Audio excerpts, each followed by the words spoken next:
Welcome to Christ Management Session 2.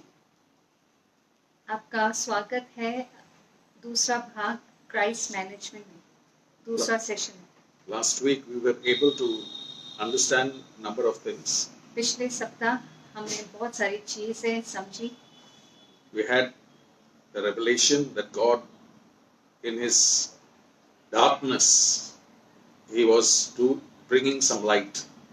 और हमें ये प्रकाश हुआ कि परमेश्वर ये घोर अंधकार में जिसमें हम हैं इस समय परमेश्वर ने अपनी ज्योति हमारे पास लाई।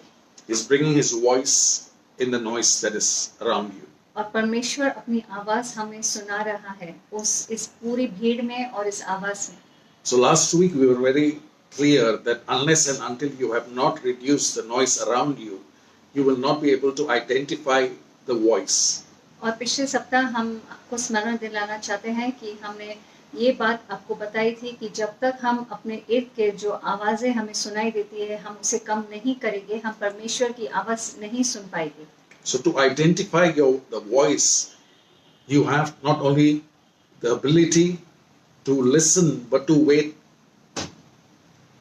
तो इसलिए बहुत ही महत्वपूर्ण है, अगर हमें परमेश्वर की आवाज सुननी है तो ये बहुत ही महत्वपूर्ण है। फिर एक बार हम कहते हैं कि हम चाहे आप सुन सकते हैं, लेकिन सुनने के साथ साथ आपको धीरज रखना भी बहुत जरूरी है। So while you're waiting, there are a lot of things that God is taking out of your life to ensure that your attention and your focus is on Him to hear His voice. तो जिस समय आप परमेश्वर का इंतजार कर रहे हैं, परमेश्वर की आवाज सुनने का बहुत ही जरूरी है। आप पहचानो कि परमेश्वर साथ साथ में आपके जीवन से बहुत सारी चीजें जो जरूरी अवश्य नहीं है उसे हटा रहा है। So we understood also that God wants you to be blessed at all times instead of waiting for a miracle. तो हम इस बात से हम सहमत हैं और हमने समझी कि परमेश्वर की इच्छा के अनुसार वह चाहते हैं कि आप हमेशा आशीषित रहो। So today we want to receive what God has for us so that it is not a miracle but a manifestation of Christ in our crisis. तो परमेश्वर आज हम सीखने वाले हैं कि जब हमें परमेश्वर की आशीष सिर्फ परमेश्वर की आशीष नहीं मिलेगी, लेकिन परमेश्वर की आवाज भी हम पहचानेंगे। Let us pray. आइए हम प्रार्थना करते हैं। Heavenly Father, we just want to thank you. पिता परमेश्वर, हम धन्यवाद देते हैं। You are the source that brings every word that comes to be alive in our life. आप ही आदि है जहाँ से हम पहचानते हैं कि हर एक वो आवाज निकलती है जिस आवाज से हमें जीवन मिलता है। We receive today, Holy Spirit, that you will speak to us. आज पवित्र आत्मा हम स्वीकार करते हैं कि आप हमसे बातें करेंगे। In the darkness, you said, the upright has light. घोर अंधकार के बीच में आपका वचन कहता है कि हमें रोशनी मिलती है। And today, Lord, we are willing to change our ways so that Christ is manifested in us. आज परमेश्वर हम अपना रवैया, हमारे रास्ते बदलना चाहते हैं और जैसे आप हमें बात करेंगे। As you have spoken to us, we will listen, we will learn, and we will live. परमेश्वर जैसे आपने हमसे बात की है और आप बातें करने वाले हो, हम ध्यान देंगे और हम जीवित रहेंगे। As you have spoken to us to listen and be still, and we will know that you are God. और जैसे आपने हमें आदेश दिया है कि जैसे हम ध्यान देंगे और हम आपसे सीखेंगे।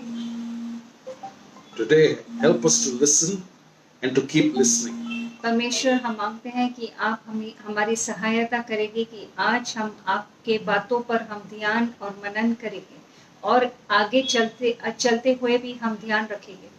We reduce the volume of the noise around us, that every voice around us will be drowned by the still and the small voice of the Holy her Spirit. एक वो आवाज जो भारी रूप से हमें सताती है और आती है, हम उस आवाज को आज हम धीमी करना चाहते हैं। And today, Lord, we will hear your voice to be louder, and you will bring that light in our crisis. और हम परमेश्वर आज निर्णय लेते हैं कि आपकी आवाज ही सबसे ज्यादा हमें सुनाई देगी, क्योंकि हम विश्वास करते हैं कि ये संकट के समय में हमें आप एक रास्ता देंगे और बाहर निकालेंगे। We ask all this in Jesus' mighty name. हम ये सब यीशु मसीह के नाम से हम मांगते हैं। And we give you alone all the glory, that every person who will hear will not only be able to hear, but to learn and to live what you have spoken. और हम सारी महिमा, सारा आदर, सारा गौरव हम आपको देते हैं, जैसे और विश्वास करते हैं कि जो भी भाई और बहन आपके वचनों को सुनेगा और वह भी आपके जीवन को प्राप्त करेगा। Let's today prepare our hearts as we prepare for Christ to manifest, as we hear and we listen and we obey. तो आज हम अपने दिलों को और हृदय को हम तैयार करते हैं, जैसे परमेश्वर हमसे बात करने वाले हैं, क्योंकि जैसे हम ध्यान देंगे, फिर एक बार याद करें कि जब हम ध्यान देते हैं तो हम जीवित रहते हैं। We are on different platforms, and you're most welcome to make your comments if you're in Facebook. And for those who will be hearing us, we are in Apple Music, we are in Spotify, we are in different stations, and we will be here every week. So be equipped not only to hear and keep hearing, but be ready, because every week you will be not only be blessed, but we will give a benediction of a prophetic blessing at the end of what you hear. और हम आपको बताना चाहते हैं कि ये उपदेश और ये संदेश हमने आपके लिए, आपकी सुविधा के लिए हमने काफ़ी प्लेटफॉर्म्स पे रखा है। आपके लिए एप्पल म्यूजिक में है और स्पॉटिफाई में भी है, और जब ये आप सुन सकते हैं, आप ये वचनों को अवश्य सुने। और जैसे हम हर बार आपसे वचन बांटते हैं, अंत में हमेशा हम एक आशीष भी देते हैं। You will not only need to hear once, but I pray that sometimes you will be led by the Spirit to repeat and rewind to hear, so that it becomes a part of your life.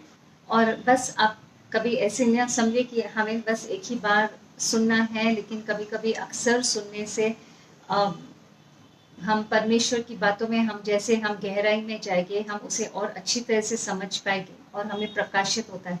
And at the end of it, you will have a prophetic blessing, and I pray that you will not jump, but you will go through the process, that you will get the promise.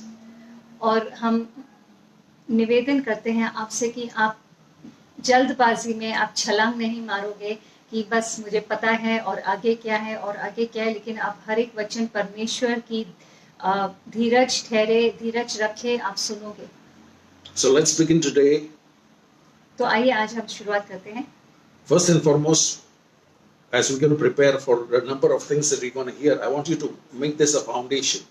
तो हम अपने दिलों को तैयार करते हैं, हृदय को तैयार करते हैं, क्योंकि आज हम एक नई नींव बनाने वाले हैं। Number one, God is a God of purpose. पहली बात हम सीखने वाले हैं कि परमेश्वर योजना का परमेश्वर है। He doesn't do anything without a purpose.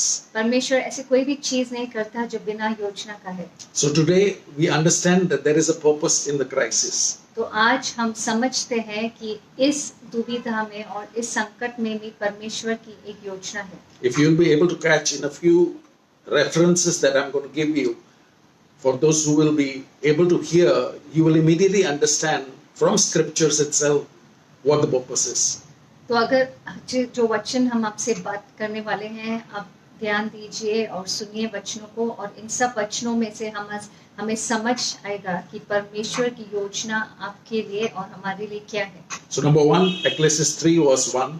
तो पहला नंबर हम पढ़ते हैं इक्लेसियास्टिस की किताब 3:1 में।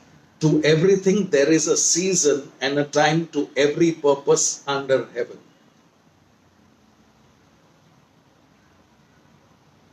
सब उपदेशक वचन अध्याय 3 वचन 1। हर एक बात का एक अवसर और प्रत्येक काम को जो आकाश के नीचे होता है एक समय है। So God has a purpose for all seasons, that comes in our lives. तो परमेश्वर को हर एक मौसम के लिए जो हमारे जीवन में आता है उसके लिए एक योजना है. And I want you to understand that as the word is the truth that can set you free, I want you to understand that in the purpose that He has and in His time, He makes all things beautiful. और हम चाहते हैं कि आप इस बात को समझिए भाइयों बहनों कि परमेश्वर अपने समय में उसके योजना के अनुसार हर एक चीज को सुंदर करता है. So you, in verse 11, Ecclesiastes 3 verse 11, सब उपदेशक अध्याय 3 वचन 11 में हम पढ़ते हैं. first verse 10, it's a crisis scripture, but then it's a Christ scripture in verse 11. तो सबसे पहले हम वचन 10वां पढ़ेंगे जो हमें एक दुविधा के बारे में बताता है, लेकिन फिर हम आगे बढ़ के वचन 11 में पढ़ते हैं जहाँ पर यीशु मसीह कैसे छुटकारा देता है. आइए हम पढ़ते हैं. Ecclesiastes 3 verse 10 says, I have seen the travail or the crisis which God has given to the sons of men to be exercised in it. वचन 10 में क्या कहते हैं कि मैंने उस दुख भरे काम को देखा है जो परमेश्वर ने मनुष्य के लिए ठहराया कि वे उसमें लगे रहे. But when verse 11, he gives the answer how to come out of that crisis to receive what Christ has to manifest. In verse 11, he has made everything beautiful in his time. वचन 11 में हम पढ़ते हैं कि परमेश्वर कैसे एक अपनी सुंदरता दिखाता है और बतलाता है कि हर समय में हम वचन 11 पढ़ते हैं उसने सब कुछ ऐसा बनाया है कि अपने अपने समय पर वे सुंदर होते हैं. Here we have to see that when you are in his season and in his time, even in the crisis, you will have a manifestation of the beautiful things that you have in Christ. और यहाँ हम पढ़ते हैं कि जब हम परमेश्वर के साथ जुड़े हैं और हम उनके मौसम के जब हम अपने मौसम में हैं लेकिन परमेश्वर के समय के साथ परमेश्वर हर चीज आपके लिए सुंदर करता है. In verse 14, which is my favorite verse, हम आगे पढ़ते हैं वचन 14 में हम पढ़ते हैं. and why you need to keep this verse in mind, और ये वचन क्यों आपको ध्यान देना चाहिए इस वचन पर, because if you are in sync, in alignment with God, every step of the way you will make leaps. क्योंकि भाइयों बहनों ये बात आप जानिए कि अगर आप परमेश्वर के साथ जुड़े हुए हैं तो हर बार हर एक कदम आपके जीवन में एक कदम नहीं होगा लेकिन एक छलांग के समान होगा. So what God does is that in his steps there are leaps. तो परमेश्वर क्या करता है कि जो परमेश्वर के कदम है और आप उन कदमों में चलते हो तो वही कदम छलांग के समान बन जाते हैं. Whereas when man takes leaps, they are not even steps. लेकिन जब मनुष्य अपने समझ से आगे बढ़ता है और चलता है और कदम आगे बढ़ाता है तो एक वो बात छोटे छोटे कदम ही होते हैं. So in every situation, if God is the one that is with you and guiding you, verse 14 says, I know that whatever God doeth, it shall be forever. तो अगर आप हर बार परमेश्वर के साथ साथ ही चलते हो और परमेश्वर की अगुवाई के साथ चलते हो तो वचन 14 आपका भाग हो जाएगा. और हम पढ़ेंगे वचन 14 सब उपदेशक 3 वर्ष वचन 14. मैं जानता हूँ कि जो कुछ परमेश्वर करता है वह सदा स्थिर रहेगा, न तो उसमें कुछ बढ़ाया जा सकता है और न कुछ घटाया जा सकता है. परमेश्वर ऐसा इसलिए करता है कि लोग उसका भय माने. So here you understand nothing can be put to it nor anything taken from it. And God doeth it. God is the one who does it. That man should fear or acknowledge him.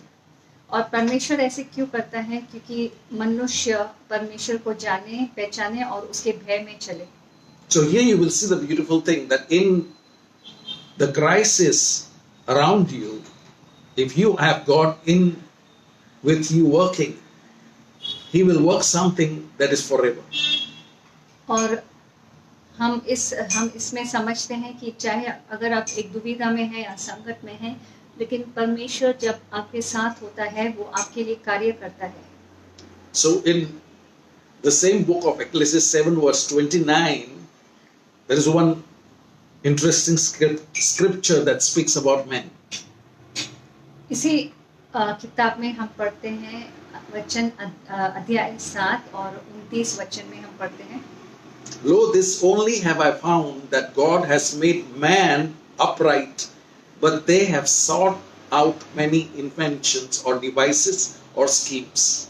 देखो मैंने केवल यह बात पाई है कि परमेश्वर ने मनुष्य को सीधा बनाया, परंतु उन्होंने बहुत सी युक्तियां निकाली है। So what did God make? God made man upright or straight, but he made himself to be crooked because he found ways and devices and schemes. तो यहाँ हम सीखते हैं कि परमेश्वर ने मनुष्य को एक बहुत ही सीधा इंसान बनाया है, जिसमें कोई भी उल्टी सीधी बातें नहीं छिपी है उनके दिल के अंदर, लेकिन मनुष्य ने अपनी अपनी बातें खुद खोज निकाली है और टेढ़ी बातें खोज निकाली है और उसके अनुसार चलते हैं। So you can understand the devices that is added to man is the thing that brings the darkness around that light. तो यहाँ हम समझते हैं कि जो मनुष्य जाति है और इंसान है, उन्होंने अपने कदम खुद टेढ़े ही बनाए हैं, क्योंकि वो अपने समझ के अनुसार जाते हैं। And Psalm 112 verse 4 says, unto the upright there ariseth light in darkness. तो भजन संगीता 112 में हम पढ़ते हैं,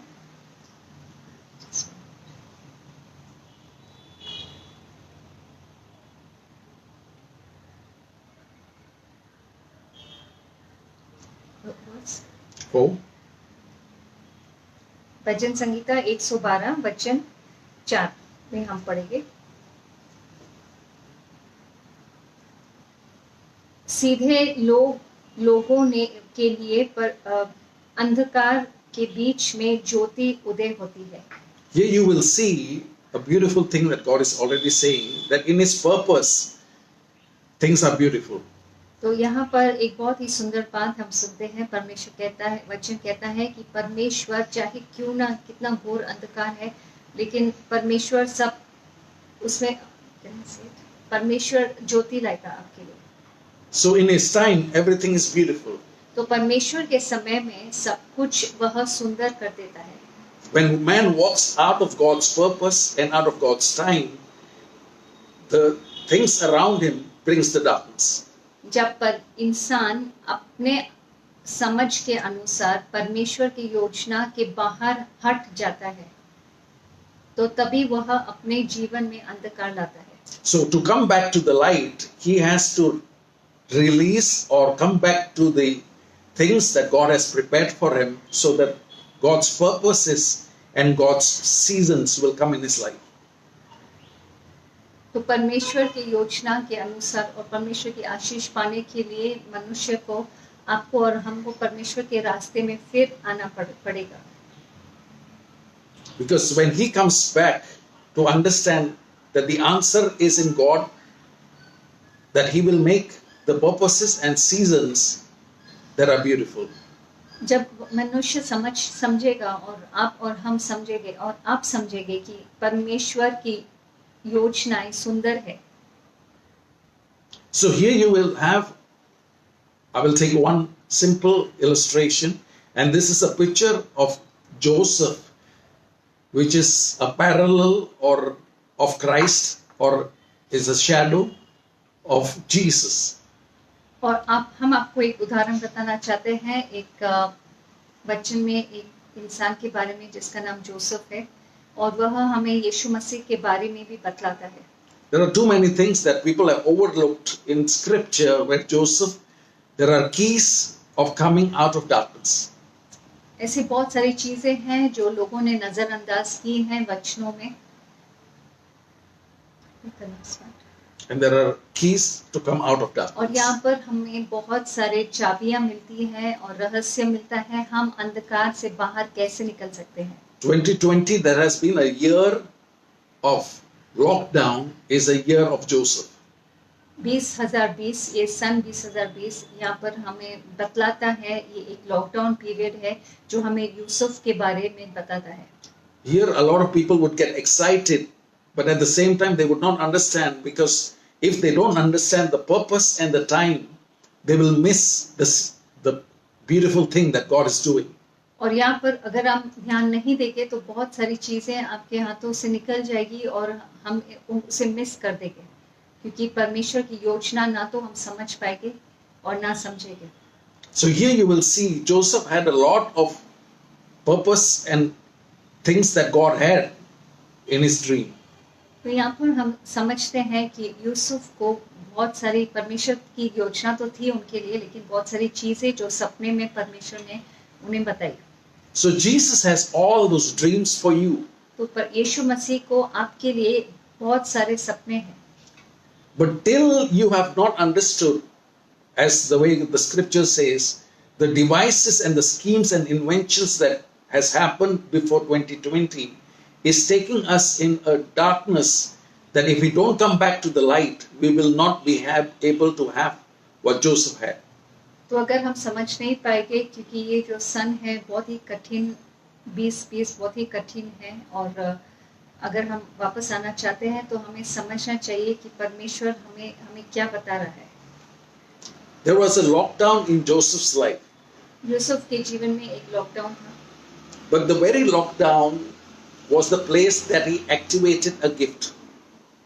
जब यूसुफ लॉकडाउन में था तब वहां पर हमें पता चलता है कि उसके जीवन में परमेश्वर की जो आशीष थी और एक हुनर था यूसुफ के पास, उसे वह इस्तेमाल करता है. So you have number one, in your lockdown, activate the gift that God has already deposited in you. तो पहले हम सीखते हैं सबसे पहले कि इस लॉकडाउन के पीरियड में, लॉकडाउन के समय में आप उस बात को पहचानो कि परमेश्वर ने आपके अंदर किस चीज का हुनर दिया है और गिफ्ट दिया है, आप उसे इस्तेमाल कीजिए. Joseph had a gift of interpretation of dreams which got activated by his attitude. Joseph को एक वरदान दिया था परमेश्वर ने कि वह सपनों को बतला सकता था, सपने का अर्थ क्या है. और जब ये लॉकडाउन पीरियड में जोसेफ ने इस वरदान का इस्तेमाल किया. The same gift or an assignment was because of his attitude. और यही जो वरदान परमेश्वर ने दिया था, क्यों परमेश्वर ने उसे इस्तेमाल किया, क्योंकि यूसुफ का रवैया बहुत ही सही था. So his assignment got activated when he had an attitude of gratitude. तो यूसुफ के जीवन में परमेश्वर ने उसे तब इस्तेमाल करना शुरू किया जब उसका रवैया बहुत ही सही था और भला था. The 2 years that he was in prison, you will not notice him thinking about himself, but he was more concerned about what the baker and the butler was going through. और वो 2 साल, जो 2 वर्ष जो यूसुफ पिंजरे में था और जेल के कटेरी में था, उसने अपने बारे में नहीं सोचा, लेकिन उन दोनों के बारे में सोचा जो उसके साथ साथ जेल के अंदर था, जो बटलर, जो खाना पकाने वाला है और जो बेक करता है. God is very interested in what you do in darkness, because what you do in darkness, you will manifest in light. तो परमेश्वर बहुत ही दिलचस्प है ये जानने के लिए कि अगर आप अंधकार के बीच में हो तो आप उस समय में क्या करोगे, क्योंकि जब आप अंधकार में जो कुछ भी करते हो वही चीज आप दोहराओगे जब आप रोशनी में हो. So the activation that happened in Joseph with the attitude that he had became his assignment. तो जो रवैया यूसुफ ने अपनाया था, और चाहे वह अंधकार के समय था, लेकिन परमेश्वर ने उसी चीज का इस्तेमाल किया, उसी वरदान को, उसी रवैये को, जब परमेश्वर की योजना थी उसके लिए आने वाले दिनों में. So what am I saying to you today is to bring Christ's manifestation in your crisis. तो हम आपको आज क्या कहना चाहते हैं कि परमेश्वर यीशु मसीह आपके जीवन में दिखलाना चाहिए. Last week, the word Christ was mentioned, that it was the anointing that you had to manifest in your affliction. तो पिछले सप्ताह हमने पढ़ा कि यीशु मसीह जो क्रिस्तुस का मतलब है, क्राइस्ट का मतलब है जो अभिषेक पाया हुआ है. So here you will see a very interesting thing. The 2 years that he went through, he had an attitude, he had an activation, and he got his assignment. तो यहाँ पर हम देखते हैं कि 2 वर्ष जो जोसेफ वो कटहरी में था और जेल में था, परमेश्वर सबसे पहले उसका रवैया देख रहा था। तो 3 चीज़ें हम सीखते हैं यूसुफ का रवैया, और उसने कैसे अपने आप को तैयार किया था और अपने वरदान को इस्तेमाल किया था। एंड उसके तीसरी बात हम पढ़ते हैं कि जब वह दोनों चीज़ें करता है तब परमेश्वर की योजना उसके जीवन में पूरी हो जाती है। So you have control over your attitude. आपको आपके रवैये के ऊपर कंट्रोल है, You have control over your time to activate what God has deposited in you. और ये आपके हाथों में है कि परमेश्वर ने आपके भीतर जो वरदान दिया है और उसे किस रीति से आप इस्तेमाल करोगे। Because the assignment that God has after 2020 is dependent on your attitude and your assignment and your activation. तो जो योजना परमेश्वर को है आपके लिए इस चीज पर निर्भर रखती है, आपके रवैये के ऊपर। और So we got to understand God's purpose is always for you to go according to the light that becomes brighter and brighter unto the morning day. तो परमेश्वर की योजना आपके लिए क्या है कि हर दिन और हर एक दिन परमेश्वर की जो ज्योति है आपके जीवन में रोशनी और बढ़ती जाती है और बढ़ती जाती है। That is the method. It is from faith to faith, from strength to strength, and from glory to glory. यही है रास्ता जो हमेशा होते रहता है। परमेश्वर की इच्छा आपके लिए वह चाहता है कि आप ताकतवर बने और ज्यादा ताकतवर बने, और परमेश्वर की महिमा आप में हर रोज और दिखाई दे हर एक दिन। But that always comes from the one that is greater in you than he that is in the world. ये सब तब मुमकिन हो सकता है जो क्योंकि उसके लिए जो आपके भीतर जीता है, जो बाहर वाले से कई ज्यादा ताकतवर है। So here you will see now in Genesis 41 verse 38. हम फिर पढ़ते हैं उत्पत्ति 41 में, The moment he was prepared for a season, he was ready to be recognized.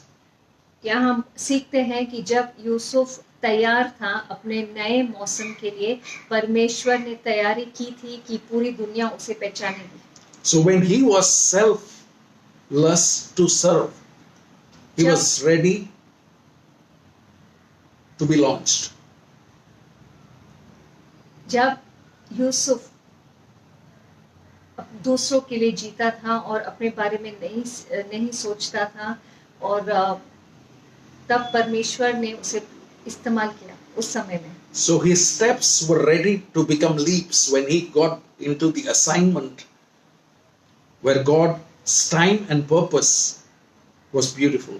तो परमेश्वर ने जब यूसुफ के जो कदम थे तब तक तो कदम ही थे, क्योंकि वो जो कठिनाइयां यूसुफ के जीवन में आई थी, लेकिन उसके बाद जब उसका मौसम तैयार था और परमेश्वर की योजना पूरी होने वाली थी, तब उसके कदम अचानक छलांग में बदल गए। So I'm preparing you for something that you need to keep your steps in line, in place to your attitude and your assignment. तो हम आपको इन बातों के लिए तैयार करना चाहते हैं कि आप ध्यान रखो अपने कदमों को, क्योंकि और आपके रवैये को, क्योंकि ये दोनों चीज साथ साथ अगर आप सही रीति से निभाएंगे तो परमेश्वर आपकी योजना में आपको लेने वाला है, एक नई योजना में। And the moment, it was a day that brought a change from the prison to the palace. और जब वह दिन आया जब परमेश्वर ने जोसेफ को पिंजरे से बाहर निकालकर एक महल के लिए तैयार किया। I pray that today I prophesy that your prison or your lockdown is preparing you for a greater glory or your palace.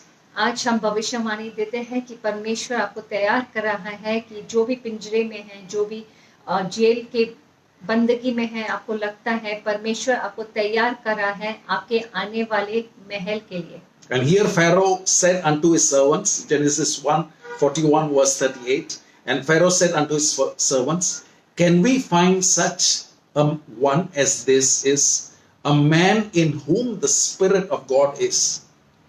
तो यहाँ पर हम देखते हैं तब फैरो ने अपने लोगों से क्या कहा। हम पढ़ते हैं आइए उत्पत्ति 41:38 में, सो फिरौन ने अपने कर्मचारियों से कहा कि क्या हमको ऐसा पुरुष जैसा यह है जिसमें परमेश्वर का आत्मा रहता है मिल सकता है?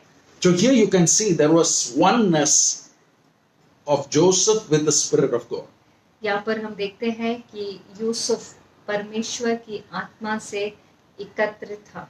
So when you become one with the Spirit of God, your attitude, your gift is activated for your assignment. तो जब हम परमेश्वर की आत्मा के साथ संगति में हम आते हैं, हम एक बन जाते हैं, तब हम तैयार होते हैं For the assignment. और तैयार हो जाते हैं परमेश्वर के कार्य के लिए जो उन्होंने आपके लिए तैयार किया है। So the beauty among the beast that is in the darkness is going to be revealed. तो परमेश्वर ने जो आपके अंदर तैयार किया है, जो सुंदरता तैयार किया है, जो इस कठिन समय में है और ये अंधकार के समय में है, कुछ ही समय में हम उससे उजियाला में हम देखने वाले हैं। In verse 39, Pharaoh said unto Joseph, for as much as God has showed thee all this, there is none so discreet and wise as thou art. तो हम यहाँ देखते हैं कि फिरौन जोसेफ से क्या कहता है। हम पढ़ते हैं वचन 29 में, उत्पत्ति 41 वचन 29। फिर फिरौन ने यूसुफ से कहा, परमेश्वर ने जो तुझे इतना ज्ञान दिया है कि तेरे तुले कोई समझदार और बुद्धिमान नहीं है। So what was his lockdown period? Was the period that he was spending for God to speak to him, and he was not only listening, but he was becoming one with the Spirit of God. तो ये जो यूसुफ का lockdown period था, जो वो बंदीगृह में था और जेल में था, इस समय में क्या कर रहा था जोसेफ इस समय में वह परमेश्वर के साथ एक हो गया था और परमेश्वर की आवाज को सुन रहा था। And that was the very reason, because he knew the purpose and the time, the beautiful thing began in his life. और वही समय था और वही परमेश्वर जब उसके जीवन में नई चीजें शुरुआत कर रहा था। As we have mentioned in the first session, God is a good God. हमने जैसे पिछले सप्ताह पहले सेशन में हमने क्या बताया कि परमेश्वर एक भला परमेश्वर है। And the good that he's bringing out of you is to bring it in a situation that others will be able to see God in you. और जो भला परमेश्वर आपके जीवन में कर रहा है, इस वजह के लिए कर रहा है, जैसे दूसरे जो बाहर वाले हैं, जो दुनिया है, वह आपके अंदर वह परमेश्वर की भलाई देखेंगे। And verse 40 of Genesis 41, thou shalt be over my house, and according unto thy word shall all my people be ruled. Only in the throne will I be greater than thou. और उत्पत्ति 41-40 में हम पढ़ते हैं, इस कारण तू मेरे घर का अधिकारी होगा और तेरी आज्ञा के अनुसार मेरी सारी प्रजा चलेगी, केवल राजगढ़ी के विषय में तुझ से बड़ा ठहरूंगा। So the lockdown period was a period that was a launching and not of limiting him. तो जो लॉकडाउन था जोसेफ के जीवन में, जो उसे कैद किया था, वह बाहरी रूप से देखा जाए तो ऐसे लगता है कि उसे बहुत सारी चीजों से अलग कर दिया था, परे कर दिया था और उसे छोटा कर दिया था, लेकिन परमेश्वर ने उसी लॉकडाउन को उसी बंदीगृह के लिए उसके भलाई के लिए बदल दिया। Now you will see there are a number of scriptures which you think that you have heard about Joseph, but you will not have heard about this part that you're going to hear now. और ऐसे बहुत सारे वचन हैं जो शायद आपको ऐसे लगता है कि मैं जोसेफ के बारे में पढ़ चुका हूँ, लेकिन हम आपको दिखाना चाहते हैं ऐसे कई वचन हैं जो शायद आपने कभी नहीं देखे होंगे। So this was kept for the year 2020 for those who find these scriptures, that they'll be able to understand that this is a pattern that God works with. तो ये शायद इसी सन के लिए रखा गया है कि आप जाने और पहचाने कि परमेश्वर जैसे कार्य करता है। So in Ecclesiastes 1 verse 9 it says there is nothing new under the sun. What has been is and will be. तो सब उपदेशक एक में लिखा है कि आसमान में सूरज के नीचे कोई भी नई चीज नहीं है, जो पहले था फिर वापस वैसे ही होने वाला है। So here you will see in Genesis 42 verse 17, for the sake of time, when Joseph's brothers came from the famine to meet Joseph, Joseph put all the brothers, and verse 17, and he put them all together into ward or in lockdown for 3 days. और जब यूसुफ के भाई आए थे तब हम देखते हैं कि फिरौन ने उनके भाइयों को साथ में रखा था लॉकडाउन में। हम पढ़ते हैं वचन 17 में, फिर फिरौन यूसुफ से कहने लगा, मैंने अपने 42:17 मैंने अपने सर्वपन में देखा है कि मैं नील नदी के किनारे पर खड़ा हूँ। Genesis 42:17.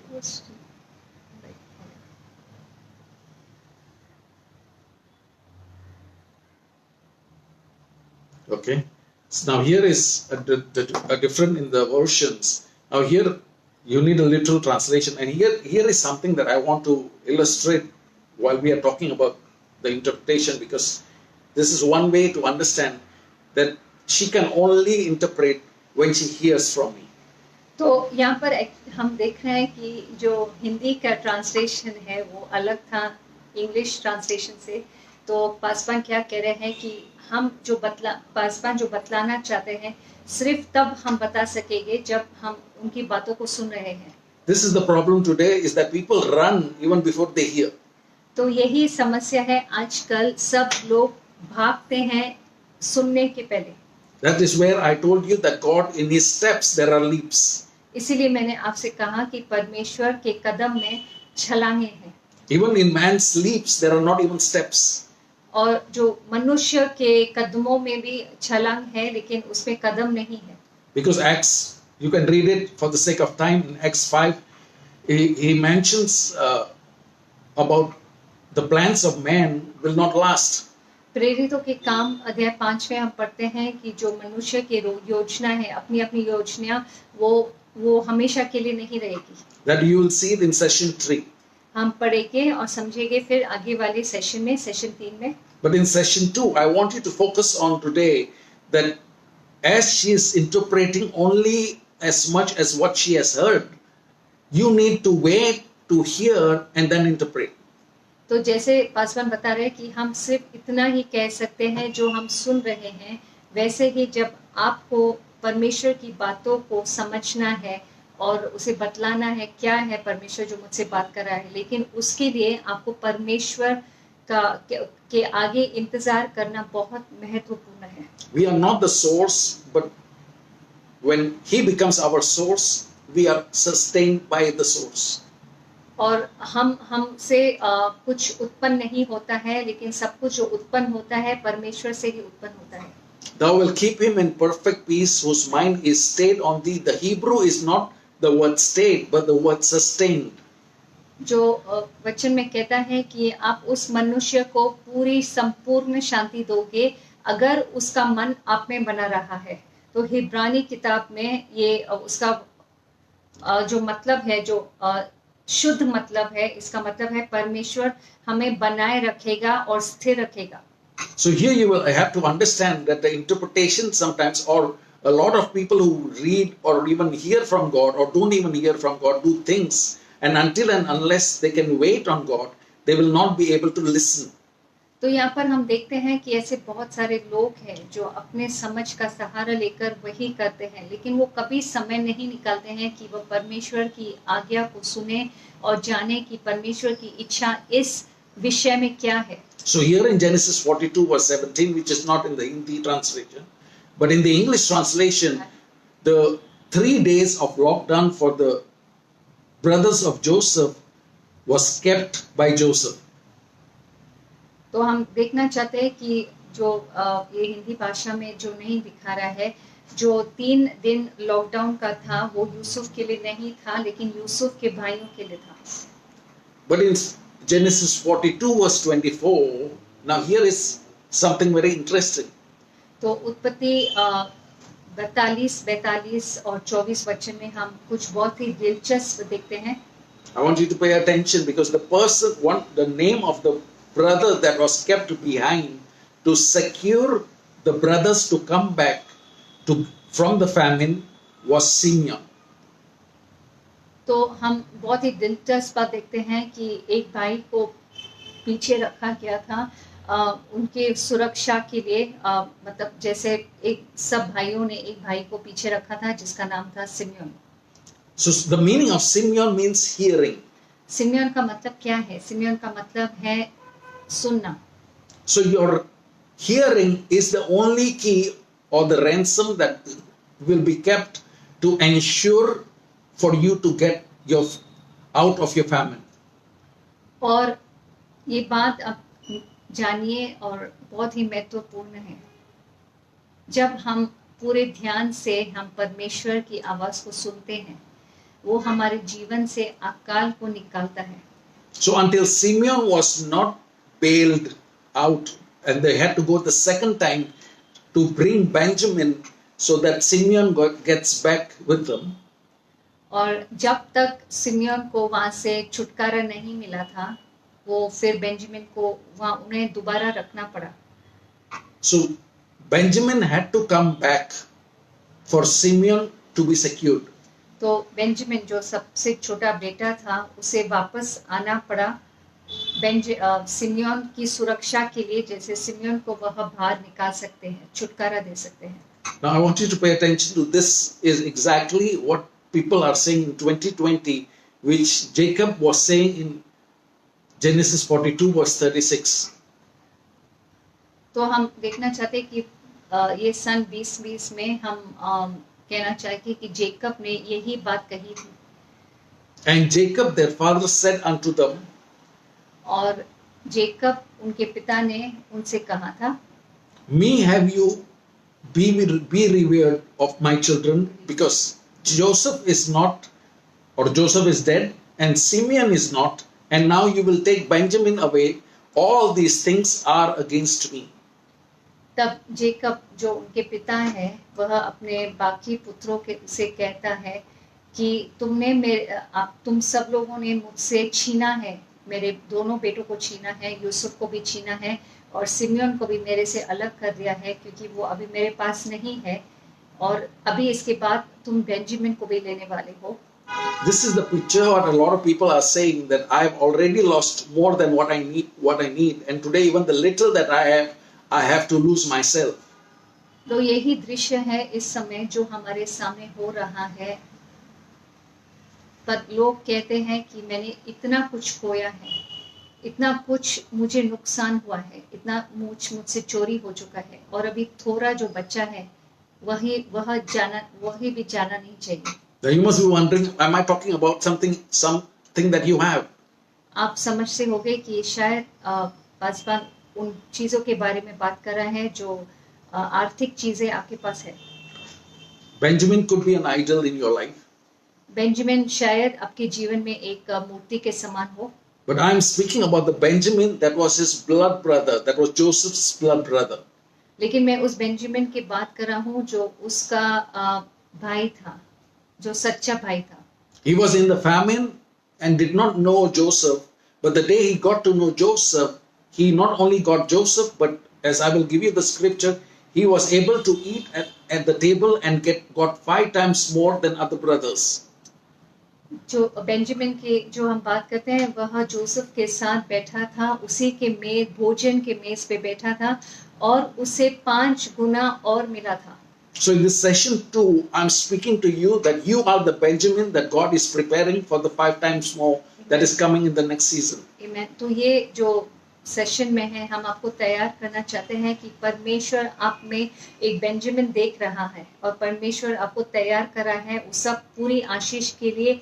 जो बेंजामिन का हिस्सा था वही हिस्सा आपको भी मिलने वाला है। He has kept Simeon back. That until you don't understand the value of Simeon, you will not go back, because to give back the Benjamin, you need to retain your Simeon. और तो परमेश्वर ने आपके जीवन में से वो simian को अलग रखा है, क्योंकि जब तक वह सिमियन बाहर नहीं निकलता तब तक बेंजामिन वापस नहीं जा सकता। until you don't get your hearing back, you will not get to understand that you are the blood brother that Joseph is waiting for. जब तक आप परमेश्वर की बातों को सुनेंगे नहीं और परमेश्वर की जो कहना चाहता है उसे आप समझेंगे नहीं, तब आप समझ नहीं पाओ, क्योंकि वही आपका सच्चा भाई है। यीशु मसीह आपका सच्चा भाई है, जो हमें जोसेफ कहलाता है, जो हमने पहले भी आपसे कहा था शुरुआत में। आमीन। तो बहुत ही जरूरी है भाइयों बहनों कि हम समय निकालें और परमेश्वर की आवाज को हम सुने। So here in Genesis 43 verse 34, and he took and sent messes in the KJV, but in the other version it is the word portions unto them from before them. But Benjamin's mess or portion was 5 times so much as many as theirs. और अध्याय 43 में हम पढ़ते हैं और 34वां वचन में हम पढ़ते हैं कि यूसुफ ने उसने अपने भाइयों को बहुत सारा धन दिया था और खाने पीने की चीजें दी थी, लेकिन जो बेंजामिन का था, जो हिस्सा था, बेंजामिन का हिस्सा था, इन सब बातों में उन अपने बाकी भाइयों से 5 गुना ज्यादा ही था। You got to be careful to understand that first to get to the Joseph that God has prepared for you to be, you need to understand that your attitude and the activation of your gift is going to prepare you for your assignment. तो हम आपको स्मरण दिलाना चाहते हैं कि बहुत ही जरूरी है कि हम याद करें कि जो आपका रवैया है और जो वरदान परमेश्वर ने दिया है, अगर जब उसे इस्तेमाल करोगे, अपने रवैये को आप संभालोगे, तब ही परमेश्वर की योजना जो आपके जीवन के लिए है वह शुरुआत में बदल जाएगी और आपके जीवन में शुरू होगी और तैयार हो जाएगी। I want to just summarize what I've shared with you. हम छोटे में बताना चाहते हैं, बतलाना चाहते हैं सब बातें जो हमने आपसे बात की थी।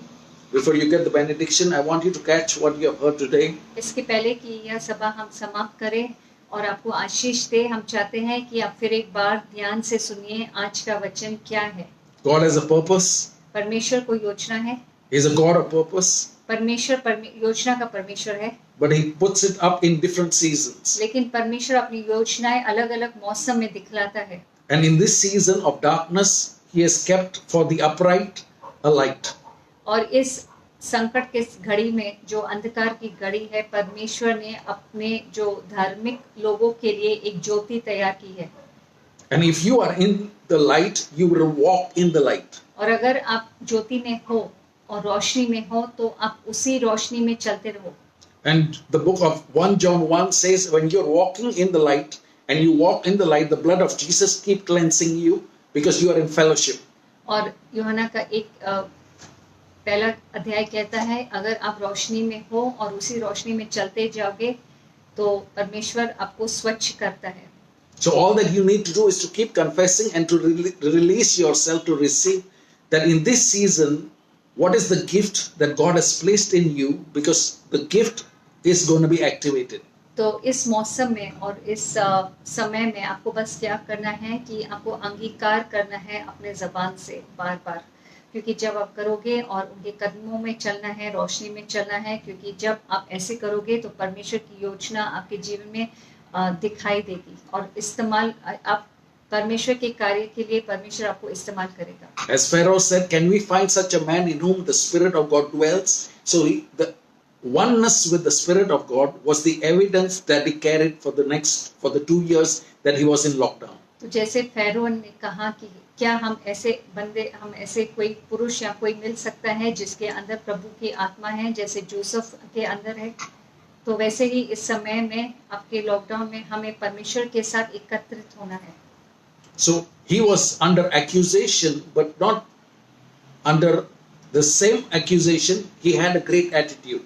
तो यूसुफ के ऊपर बहुत ही लोगों ने उंगली उठाई थी और उसे जुल्मी ठहराया था, लेकिन परमेश्वर ने उसने अपने रवैये को सही रखा था। In all the false accusation, there was not even a one word that he mentioned of what he was going through, but he took care of the others who were going through the troubles. Yusuf के विरुद्ध बहुत ही सारे गलत इल्जाम उठाए गए थे, लेकिन इस पूरे जो कुछ भी गलत हो रहा था उसके जीवन में, फिर भी यूसुफ ने कुछ नहीं कहा, एक शब्द भी नहीं कहा, लेकिन अपने बारे में न सोचकर उसने बाकी सब लोगों के बारे में सोचा।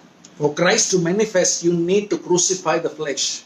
अगर आप चाहते हैं कि यीशु मसीह आपके जीवन में दिखाई दे, तो हमें क्रूस को उठाना बहुत जरूरी है। So in this session of Christ to Christ manifestation, you need to allow the Spirit of God to rule you. तो इस समय में जब हम, जैसे इसका संदेश का टाइटल है क्राइस्ट टू क्राइस्ट मैनेजमेंट, अगर हम चाहते हैं कि परमेश्वर की योजना हमारे अंदर मतलब हमारे में इस्तेमाल हो जाए, तो बहुत ही जरूरी है कि हम पवित्र आत्मा को इजाजत दे और पवित्र आत्मा के साथ कार्य करें। So to listen and to keep listening means to wait on the Lord. तो परमेश्वर को सुनना और परमेश्वर को सुनते रहना, हमारे हर भाग जीवन में, हर मौसम में, हर कदम में हमें परमेश्वर की आवाज सुननी चाहिए। इसका मतलब है हमें परमेश्वर पर इंतजार करना चाहिए। As she is waiting to hear every word and then only to speak, that is what we need to do. जैसे हम सुन रहे हैं और हर एक शब्द सुन रहे हैं, जैसे पासवान बांट रहे हैं, और सिर्फ जब हम सुनते हैं फिर ही हम बोलते हैं, वैसे परमेश्वर चाहता है कि आप भी परमेश्वर का इंतजार कीजिए कि हर एक बात जो वो आपके साथ कर रहा है, आप पहले सुनिए और फिर ही उसके अनुसार आप आगे बढ़िए।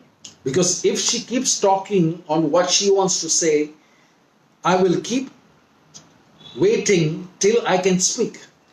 और अगर मैं पासवान के बोलने के पहले ही मैं बात करती जाऊं और बात करती जाऊं, तो So I have to wait till you stop talking so that you can start तो listening. इनको पासवान को फिर इंतजार करना पड़ेगा कि मैं पहले कब अपना मुंह बंद करूंगी, और जैसे मनुष्य जाति हम लोग से बोलते जाते हैं, परमेश्वर को सुनते नहीं हैं, तो परमेश्वर इसीलिए हमसे बात नहीं करता क्योंकि हम सिर्फ अपनी सुनते हैं। So your self-talk, you need to quieten it. तो जब हम अपने से बातें करते हैं और अपने समझ के अनुसार जाते हैं, तो हमें उसे बंद करना है। The talk that's coming from the world, you need to stop it. जो बातें हमें दुनियादारी से आ रही है, दुनिया से हमें उसे बंद करना है। And the fear of the Lord is the beginning of wisdom. परमेश्वर का जो भय है वह समझदारी का आरंभ है।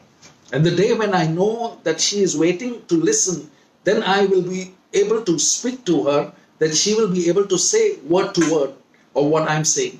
और जब पासवान जानते हैं कि हम तैयार हैं सुनने के लिए, तभी परमेश्वर जानता है कि आप तैयार हैं सुनने के लिए, तब परमेश्वर आपसे बात करेगा। Then I can know that the assignment that I have for her, she's ready to receive it.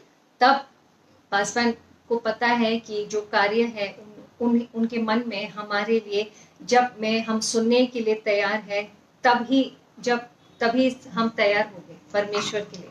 When I release or when she releases the hearing or the Simeon, then I can release the Benjamin in her life.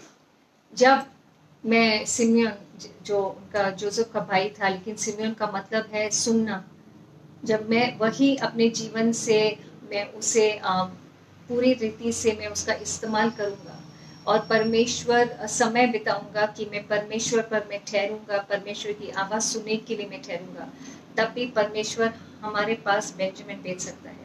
And the 5 times portion that is kept for Benjamin, because he is the blood brother of Joseph, is kept for you in the next season. और वही चीज जो Benjamin को 5 गुना उसका हिस्सा मिला था, वही 5 गुना हिस्सा परमेश्वर आपके लिए देगा। Now as we're going to close this in a prophetic blessing, जैसे हम अभी ये समाप्त करने वाले हैं एक भविष्यवाणी में, I pray that you will be sensitive because there is power in agreement. हम चाहते हैं कि आप ध्यान दीजिए, क्योंकि वचन कहता है जब कोई एकता में प्रार्थना करता है तो उसमें सामर्थ्य है। Amos 3:7 says the Lord will not do anything unless he speaks to his prophets. Amos का 3 अध्याय 3 वचन कहता है कि जब तक परमेश्वर अपने भविष्यवक्ता से बात नहीं करता, वही कोई भी चीज नहीं करेगा। So until and unless a prophet releases a word on earth, what is from heaven cannot be released. तो जब तक एक भविष्यवक्ता अपने जबान से एक घोषणा नहीं करता, जो परमेश्वर की इच्छा है वो धरती पर पूरी नहीं होगी। So I pray that you will be sensitive to release your faith as we release our voices. तो हम चाहते हैं कि आप अपना विश्वास हमारे साथ बनाए रखें, जैसे हम अपनी आवाज को उठाकर आपकी तरफ हम प्रार्थना करना चाहते हैं और घोषणा करना चाहते हैं। Every blessing is activated by the voice. हर एक जो शब्द है हमारे जबान से, उसे परमेश्वर हम अर्पण करते हैं, परमेश्वर उसे स्वीकार करता है। So lift up your hands तो आइए हम अपने हाथ उठाते हैं and you wait on the Lord और परमेश्वर पर हम इंतजार करते हैं। as we're going to speak this blessing. जैसे हम ये वचन बोलने वाले हैं, I pray that you understand what you're receiving. आप समझिए परमेश्वर आपको क्या देना चाहता है। All right, together. आइए हम अपने कानों को खोलते हैं और परमेश्वर की बातों को सुनते हैं। और फिर एक बार ये एक भविष्यवाणी है और आप इसे पकड़ लीजिए, जकड़ लीजिए और विश्वास के साथ आप जानो कि यही चीज आपके जीवन में वैसे ही होने वाला है। Good answer. Okay. So together we'll speak in English. Okay. Together.